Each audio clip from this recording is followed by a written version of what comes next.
आ गए आज हम लोग नया चैप्टर है हमारा फ्रिक्शन। हम लोगों को पढ़ना है, क्लास 8 में ही है आपका। यहाँ पे बेसिक यहीं से स्टार्ट होता है और ये फ्रिक्शन चैप्टर इतना इंपॉर्टेंट है कि आपके 10th में 12th में आप 12th तक चले जाइए, मतलब वहाँ तक ये आपका पीछा नहीं छोड़ने वाला है।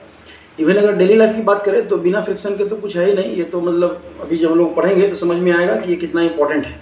ठीक है, हम लोग एक चैप्टर पढ़ते हैं माइक्रो ऑर्गेनिज्म, उसी में आपको उसमें आप पढ़े होंगे, एक वर्ड पढ़े होंगे, microorganisms are friend and foe. यहाँ वही चीज़ है कि फ्रिक्शन आर ऑल्सो फ्रेंड और फो, मतलब फ्रिक्शन जो है ना हमारा दोस्त भी है और हमारा दुश्मन भी है, हमारा एनिमी भी है और हमारा फ्रेंड भी है। चलिए, तो फ्रिक्शन की अगर बात करें तो सबसे पहले तो हम लोग पढ़े थे, इससे पहले वाले प्रीवियस फोर्स में पढ़े थे। तो फ्रिक्शन क्या है आपका? कॉन्टैक्ट फोर्स है। जैसे ही कॉन्टैक्ट फोर्स आया, मतलब जब तक दो बॉडी आपस में कॉन्टैक्ट में नहीं आएगा ये फोर्स अप्लाई नहीं होगा। तो लिखा है friction is a force that oppose the relative motion between two surface of object in contact. ये इंपॉर्टेंट है, इन कॉन्टैक्ट। ठीक है, मतलब उस वैसे सरफेस का जो आपस में क्या है, कॉन्टैक्ट में है। समझ में आ रहा है? और जो फ्रिक्शन है वो हमेशा वेलोसिटी के या स्पीड के अपोजिट डायरेक्शन में लगता है, ये कम करने में हेल्प करता है। आगे, the force of friction always act in the direction opposite to that of the applied force. जिस फोर्स जिस डायरेक्शन में लगा है उसके जस्ट अपोजिट वो आपका लगेगा, तभी ब्रेक लगता है, तभी हम लोग रुक पाते हैं, तभी हम लोग खड़े हो पाते हैं, कुछ रुक पाता है, कुछ चल पाता है, मतलब ऐसा करके। ठीक है, आगे हम लोग देखेंगे यहाँ पे। तो फ्रिक्शन है, सिंपल है, छोटे छोटे टर्म करके जो है हम लोग आगे बढ़ते चले जाएंगे और आसानी से हम लोग समझेंगे इस चैप्टर में। ज़्यादा मुश्किल नहीं है, इंपॉर्टेंट बहुत ज़्यादा है। फ्रिक्शन के क्या कारण हो सकते हैं? ठीक है, कॉज ऑफ फ्रिक्शन, इसके कारण क्या है? जो फ्रिक्शन है तो इसका कारण क्या है? तो कारण है आपका यहाँ पे आपको दिख रहा होगा, लिखा है कि friction exist between two surface, जाहिर बात है दो सरफेस के बीच में, due to irregularities of the surface to the object in contact. अगर दो सरफेस, मान लेते हैं ये दो सरफेस है, ठीक है, ये दो सरफेस है, अब ये दोनों आपस में कांटेक्ट में आया। सबसे पहले तो कांटेक्ट में आना जरूरी है, तब फ्रिक्शन फोर्स लगेगा, अप्लाई भी होगा, उसके बारे में हम लोग चर्चा भी कर सकते हैं। अब जब ये आ गया तो जब हम लोग ऐसे रगड़ते हैं तो हमको हीट का एहसास होता है। किसका एहसास होता है? हीट का एहसास होता है। ये हीट आया कहाँ से? जब ये सरफेस आपस में ये रगड़ खाया, स्लाइड हुआ, ठीक है, या घिसा, तो हम कह सकते हैं कि आपका क्या है ना, ये एनर्जी हीट डेवलप कर रहा है। फ्रिक्शन के कारण क्या करता है? हीट डेवलप कर रहा है। तो ये कब डेवलप कर रहा है? सरफेस रफ है तब। आप माचिस का तिल्ली जलाते हैं तो वहाँ देखिएगा, जहाँ से जलाने का काम करते हैं वहाँ पे बारूद लगा होता है और वो सरफेस रफ होता है और माचिस के डिब्बे के तुलना में। तो जितना रफ सरफेस रहेगा उतना ज़्यादा फ्रिक्शन आपका डेवलप होगा। जैसे समझने के लिए, एक चिकना मार्बल पे आप चल रहे हैं, एक नॉर्मल प्लास्टर पे आप चल रहे हैं और एक कंक्रीट का बना हुआ रोड उस पर चल रहे हैं। आपको किस पे सबसे आसानी से चलेंगे? बरसात के दिन में भी अगर स्कूटी चला रहे हैं तब जो मार्बल है उस पर आप स्लिप करेंगे, एकदम डरेंगे, हल्का भी पानी गिर गया डरेंगे स्कूटी चलाने से, क्योंकि चक्का उसका बहुत स्लिप करता है। जो प्लास्टर है, सिंपल सीमेंट का प्लास्टर है, उस पर थोड़ा सावधानी से चलेंगे। जो कंक्रीट का है, रोड कंक्रीट का बना हुआ है, उस पर आसानी चलते हैं, बरसात में चलते हैं, क्योंकि हमको पता है कि उस पर हमारा जो स्किडिंग है या स्लिप, जो हमारा चक्का जो है जल्दी स्लिप नहीं करेगा। तो यहाँ पे इंटरलॉकिंग, अब उसी को समझना है कि interlocking of micro level irregularity of the two surfaces and plugging of harder surface into the smoother surface। देखिए, हम लोग अगर रफ सरफेस स्मूथ सरफेस की बात करें तो यहाँ पे अगर हम लोग स्ट्रक्चर बनाएं तो इसको हम लोग डिस्टिंग्विश कर सकते हैं। एक सरफेस ऐसा है, एक सरफेस ऐसा है, मतलब सरफेस अगर रफ है मतलब उसके अंदर ग्रुप्स है, ग्रुप्स। एक सरफेस ऐसा है, एक सरफेस ऐसा है। ये चार सरफेस आपको नजर आ रहा है। ये सरफेस नंबर 1 आपका, ये 2, ये 3 और ये 4। अगर स्मूथनेस की बात करें, तो सबसे ज़्यादा स्मूथ कौन होगा? सरफेस 4। उससे कम किस में है? तो 3 में। उससे कम किस में है? तो 1 में। और सबसे कम अगर स्मूथनेस है तो किस में है? 2 में। मतलब कह सकते हैं कि अगर रफनेस की बात करें, तो ये सबसे ज़्यादा आपका इसमें आपका 2 में, उसके बाद यहाँ से, उसके बाद 1, उसके बाद 3, उसके बाद आपका 4। अगर स्मूथनेस की बात करें तो आपका यहाँ जाएगा, रफनेस की बात करें तो आपका इधर से आएगा। समझ में आ रहा है? दिखाई दे रहा है? ठीक है, ये एक क्राइटेरिया बना है सिंपली समझने के लिए। अब जितना ज़्यादा ग्रूव रहेगा उतना ज़्यादा सरफेस जो है ना इस पे आके ग्रिप बनाएगा, और जितना ज़्यादा ग्रिप बनाएगा दूसरा सरफेस उतना ज़्यादा जो है ना वो आसानी से रुका रहेगा, या कह सकते हैं कि बाइंडिंग कैपेसिटी उसका जो है ना वो सबसे ज़्यादा रहेगा, या कह सकते हैं कि फ्रिक्शन सबसे ज़्यादा डेवलप होगा, सबसे ज़्यादा डेवलप आपका फ्रिक्शन होगा। समझ में आ रहा है? तो ये इस तरह से, तो जितना आपका सरफेस स्मूथ सरफेस है तो उसमें देखा ना बाइंडिंग यहाँ बहुत कम होगा, बहुत कम होगा सरफेस का। तो रफ सरफेस स्मूथ सरफेस को अगर माइक्रोस्कोप पे देखेंगे तो ग्रुप्स बना हुआ नजर आएगा, उसके बेसिस पे हम लोग जो है ना डिस्टिंग्विश करते हैं। तब फैक्टर आर अफेक्ट फ्रिक्शन, कौन कौन से फैक्टर हैं जो फ्रिक्शन को अफेक्ट करते हैं? तो सबसे पहला है roughness of the surface. Roughness ज़्यादा, फ्रिक्शन ज़्यादा, रफनेस कम, फ्रिक्शन कम। मतलब अगर फर्स्ट की बात करें तो रफनेस ज़्यादा, फ्रिक्शन भी ज़्यादा। ठीक है। The extent to which the two surfaces press together, किस एक्सटेंट में प्रेस हो रहा है। जैसे अगर हम लोग इस हाथ की बात करें, अगर ऐसे सिंपल रखे हुए हैं घसका लें तो फ्रिक्शन, थोड़ा दम लगा के लगाएं तो फ्रिक्शन, या बहुत ज़्यादा दम लगाएं तब फ्रिक्शन। मतलब जितना ज़्यादा आप प्रेस करेंगे एक सरफेस को उतना ज़्यादा आपका फ्रिक्शन डेवलप होगा। नेचर ऑफ द सरफेस, तो नेचर ऑफ द सरफेस मतलब क्या, स्मूथ है, रफ है, वहीं पे डिपेंड करता है। अगर स्मूथ सरफेस है तो फ्रिक्शन कम, रफ सरफेस है तो फ्रिक्शन ज़्यादा। तब आता है आपका type of friction. Type of friction ये समझिएगा यहाँ पे। स्टैटिक फ्रिक्शन यहाँ सिर्फ आपको समझना है, इस क्लास में आपको सिर्फ समझना है, आगे जाएंगे उसका एप्लीकेशन होगा तो न्यूमेरिकल वगैरह हम लोग बनाएंगे। ठीक है। टाइप ऑफ फ्रिक्शन क्या है, तो सबसे पहला जो आपका आता है नाम यहाँ पे स्टैटिक फ्रिक्शन का। क्या आता है? Static friction. ये है क्या, तो when body is at rest, बस इतना ही समझना है आपको। आपके लेवल में इतना ही समझना है कि जब बॉडी रेस्ट में रहेगा तो स्टैटिक फ्रिक्शन लगेगा। क्या लगेगा? स्टैटिक फ्रिक्शन लगेगा। अभी याद कैसे करेंगे, तो रेस्ट जब बॉडी क्या रहेगा, रेस्ट में रहेगा, खड़ा रहेगा, स्टैंड बाई पोजिशन पे, स्टैंडिंग पोजिशन मतलब खड़ा है, स्टैंडिंग। तो एस से स्टैंडिंग और एस से स्टैटिक। याद करने के लिए देखिए कोई ऐसा करके रिदम तो मिल नहीं रहा है, लेकिन फिर भी याद करने के लिए आपको कन्वीनियंट लो, जैसे भी हो याद होना चाहिए। कोई और तरीका है आपके पास उससे भी कर सकते हैं। When a body is rest, the force of friction is called static friction। तो क्या कहते हैं, फोर्स, उस फ्रिक्शन को क्या कहते हैं, स्टैटिक फ्रिक्शन। जब रेस्ट में तब यही इंपॉर्टेंट है, ये लाइन आपका इंपॉर्टेंट है कि अगर बॉडी रेस्ट में है, स्टैंडिंग पोजिशन में, तो static friction. It is always equal and opposite to the applied force. ये इक्वल है, इक्वल या अपोजिट कह सकते हैं अप्लाइड फोर्स का। अप्लाइड फोर्स मतलब जो फोर्स हम लोग लगा रहे हैं, जो फोर्स हम लोग लगा रहे हैं, धक्का दे रहे हैं, किसी को हम धक्का दे रहे हैं, वो बढ़ नहीं रहा है, वो मूव नहीं कर रहा है, तो अब उसमें अभी कौन सा फ्रिक्शन है, स्टैटिक फ्रिक्शन है। जैसे मूव करने लगा अब स्टैटिक फ्रिक्शन नहीं है, वो आगे हम लोग पढ़ेंगे। ठीक है। जैसे मूव करने लगा स्टैटिक फ्रिक्शन खत्म। मतलब जब तक हम किसी चीज़ को धक्का दे रहे हैं, जैसे मान लेते हैं ये टेबल है, इसको हम लोग धक्का दे रहे हैं, ये टेबल है, ये टेबल धक्का दे रहे हैं, इसको धक्का दे रहे हैं और ये मूव नहीं कर रहा है, तो जब तक मूव नहीं कर रहा है तब तक ये क्या है, स्टैटिक फ्रिक्शन है। The force of friction which acts when the body is just at a state of sliding on the surface is called limiting friction। मतलब जब हम धक्का दे रहे हैं अभी खड़ा है, जब हम धक्का दे रहे हैं अभी खड़ा है, अभी मूव नहीं कर रहा है, static friction.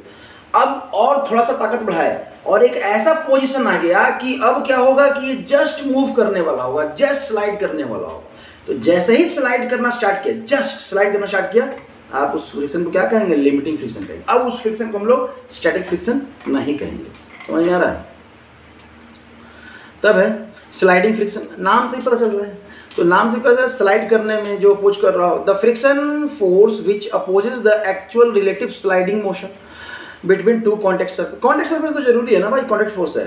Sliding friction is smaller than static friction. Sliding friction जो है वो स्मॉलर होता है स्टैटिक फ्रिक्शन, इसलिए कोई बड़ा सामान है, आप उसको खींच रहे हैं, खींचा नहीं रहा है, लेकिन एक बार जब खींचाना शुरू होता है तो आसानी से आप उसको खींच सकते हैं। मतलब स्टैटिक फ्रिक्शन का वैल्यू ज़्यादा, इसलिए वो ज़्यादा फोर्स लगाना पड़ रहा है खींचने के लिए।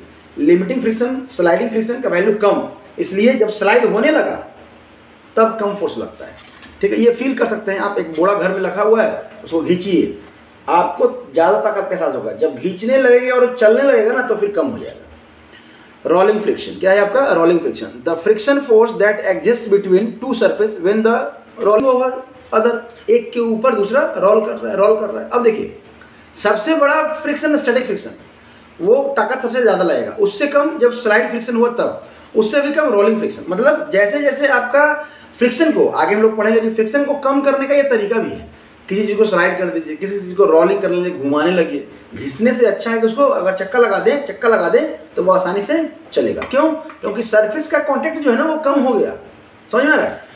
मान लेते हैं आपका इतना सरफेस आपके टच में है, इतना सरफेस ध्यान दीजिएगा, ये पूरा सरफेस जो है ना आपके टच में है, इसको रोल कर दीजिए।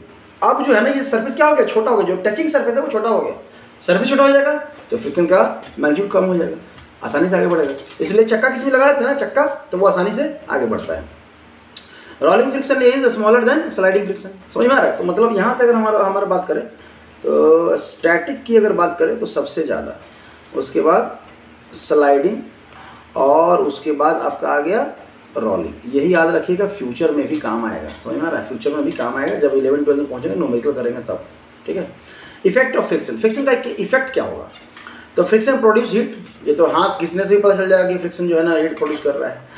Friction causes wear and tear, friction का ये सबसे बड़ा डिमेरिट है। अगर ये डिमेरिट ना होता ना तो फ्रिक्शन हमारा बहुत अच्छा दोस्त होता है, लेकिन ये डिमेरिट है तभी हमारा ये दोस्त है अच्छा। क्यों कि फ्रिक्शन लग रहा है तो घिस रहा है, कोई चीज़ घिस रहा है तभी हम लोग चल पा रहे हैं, दौड़ पा रहे हैं, खड़े हो पा रहे हैं, मशीन चल रही है, ठीक है, कुछ भी रोक पा रहे हैं, ब्रेक लगा रहे हैं। ये किसके कारण, कि सरफेस फ्रिक्शन के कारण सरफेस घिस रहा है तो वो रुक रहा है एक दूसरे पर। अब है कि जब हम रुक रहे हैं तो सरफेस घिस रहा है। अब वियरिंग टियरिंग इसी को कहते हैं, वियरिंग और टियरिंग, मतलब घिस रहा है, खराब हो रहा है सरफेस, रफ हो रहा है सरफेस, तो वहाँ से मटेरियल क्या हो रहा है, रिमूव हो रहा है। टियरिंग, टियरिंग मतलब मटेरियल क्या हो रहा है, रिमूव हो रहा है, ठीक है। आप देखिए वो गाड़ी का चक्का जो है ना कुछ दिन चलते चलते घिस जाता है, कुछ दिन चलने के बाद घिसता है, लेकिन वही चक्का को अगर आप घसड़िएगा तो वो जल्दी घिस जाएगा।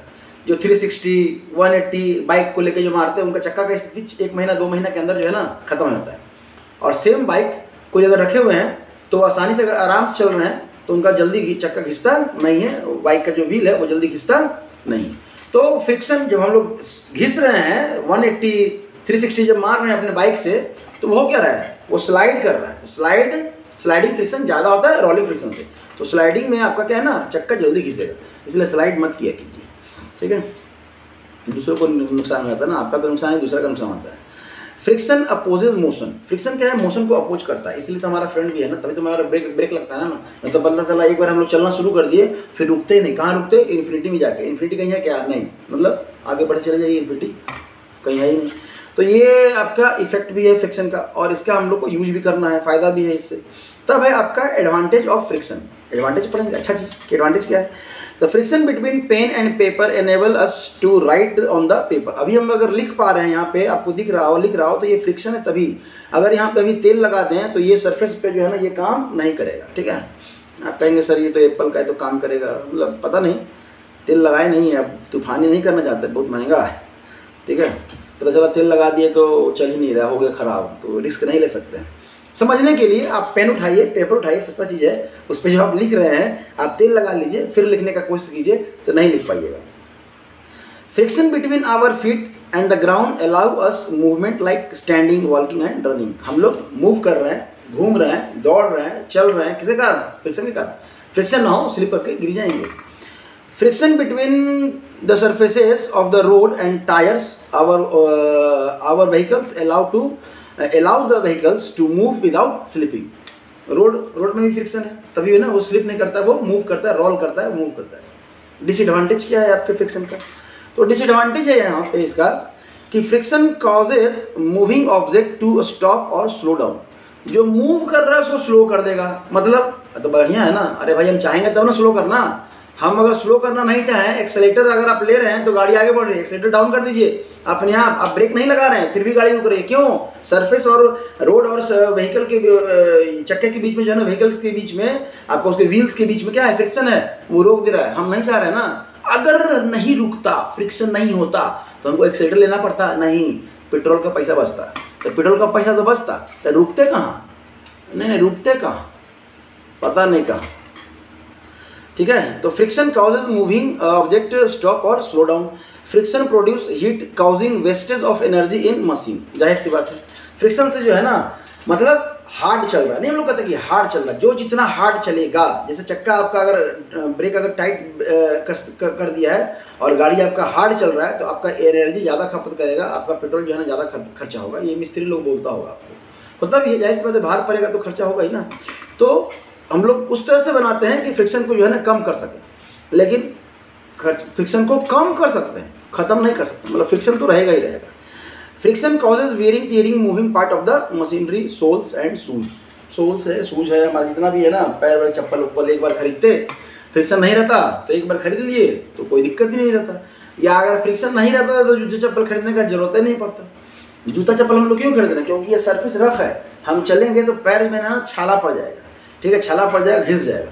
खाली पैर से चलते हैं लोग, उनका आदत बन जाता है ना, हम लोग अब नहीं चल सकते हैं, ठीक है, हम मिट्टी वगैरह पे चल सकते हैं, थोड़ा सा मुलायम होता है, ऐसे चलेंगे तो छाला पड़ जाएगा। तब क्या है, जूता पहनते हैं, मुलायम है ना, जूता पहन लेते हैं ताकि जो है ना हमारा छाला नहीं पड़े, ठीक है, ऐसा करके। तब है आपका friction is a necessary evils. Friction क्या है? हमारा नेसेसरी एविल है।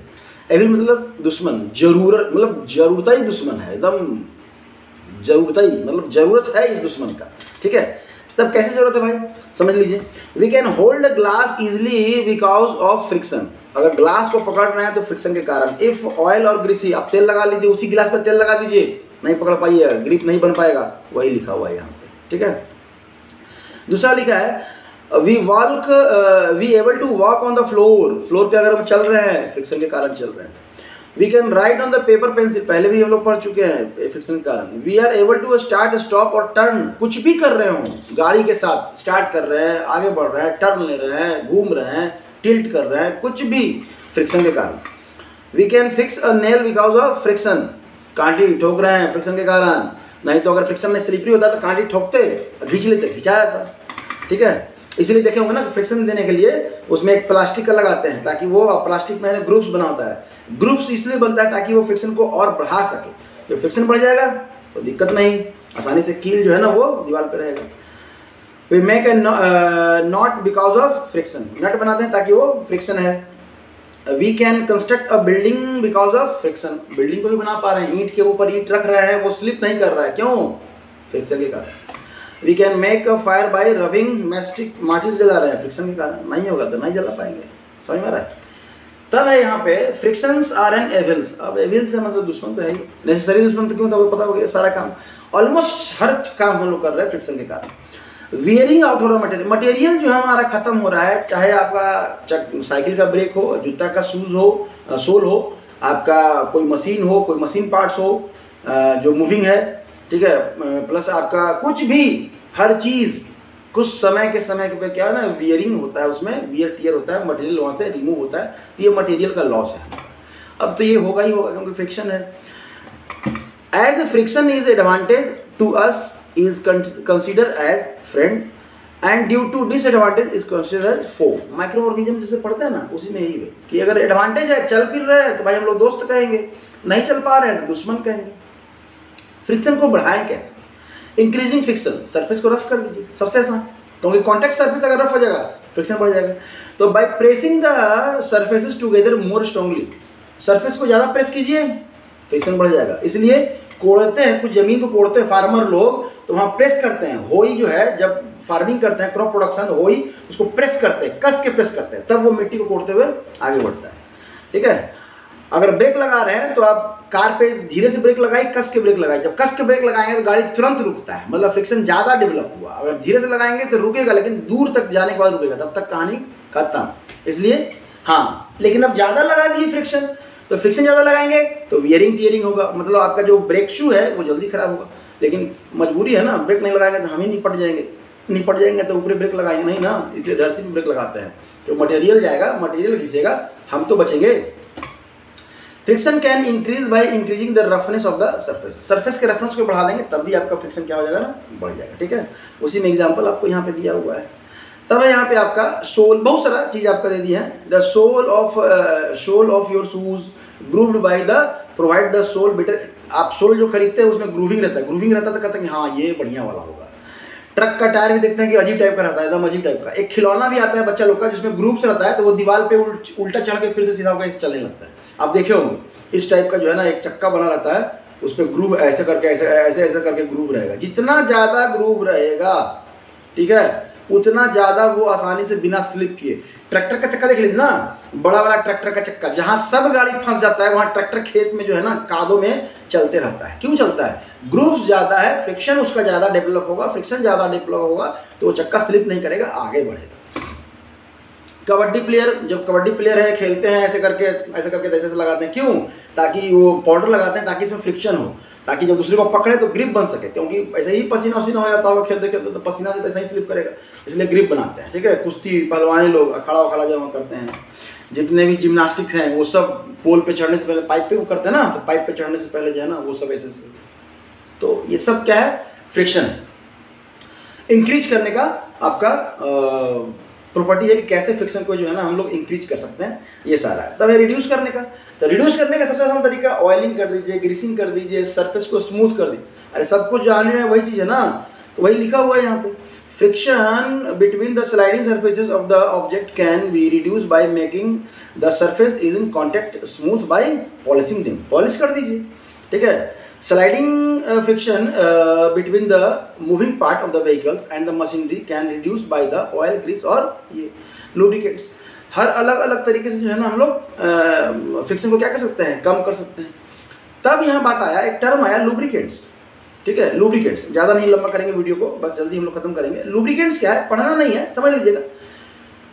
जो कॉन्टैक्ट सरफेस के बीच के फ्रिक्शन को कम कर दे उसको लुब्रिकेंट्स कहते हैं। आइस कम करने के प्रोसेस को क्या कहते हैं? लुब्रिकेशन कहते हैं। ये यहाँ पे लिखा हुआ है लुब्रिकेंट्स।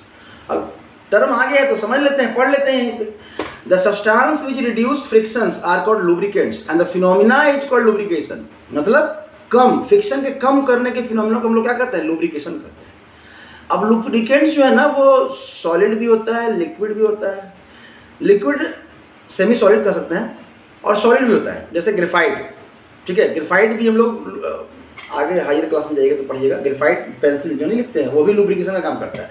आप सरफेस पे पेंसिल को घिस लीजिए, देखिएगा वहाँ चिकना लगेगा, ऐसा करके देखेंगे ना तो चिकना लगेगा, लुब्रिकेशन का काम करता है। तो जो हाई स्पीड में जो मशीन चलता है ना, बहुत हाई आरपीएम पे, वहाँ ग्रीस नहीं यूज होता है, वहाँ ऑयल यूज नहीं करें। क्यों? क्योंकि हाई स्पीड पे चल रहा है तो वहाँ हीट डेवलप करेगा, हीट डेवलप करेगा तो ग्रीस क्या है ना पिघल के, वो टेम्परेचर से पिघल के आगे बढ़ जाएगा। तो वहाँ पे ग्रेफाइट यूज करते हैं, उस मशीन पार्ट में पहले से ही डाला जाता है ग्रेफाइट। ठीक है, ताकि वो फ्रिक्शन को कम कर सके। ठीक है, ऑयल हो गया, एयर क्रशर क्या है? cushion between the moving part, air cushion between the moving part. Rolling friction is less than sliding friction, hence sliding friction replaced by the rolling friction by, मतलब हम चाह रहे हैं कि कोई चीज़ स्लाइड कर रहा है, चक्का लगा दीजिए ना, चक्का लगा दीजिए, वो क्या करेगा? मूव करने लगेगा, उसमें फ्रिक्शन क्या हो जाएगा? रोलिंग फ्रिक्शन आ जाएगा, जो कि स्लाइडिंग से कम रहेगा। ठीक है, ये पहले भी लोग पढ़ लिए हैं।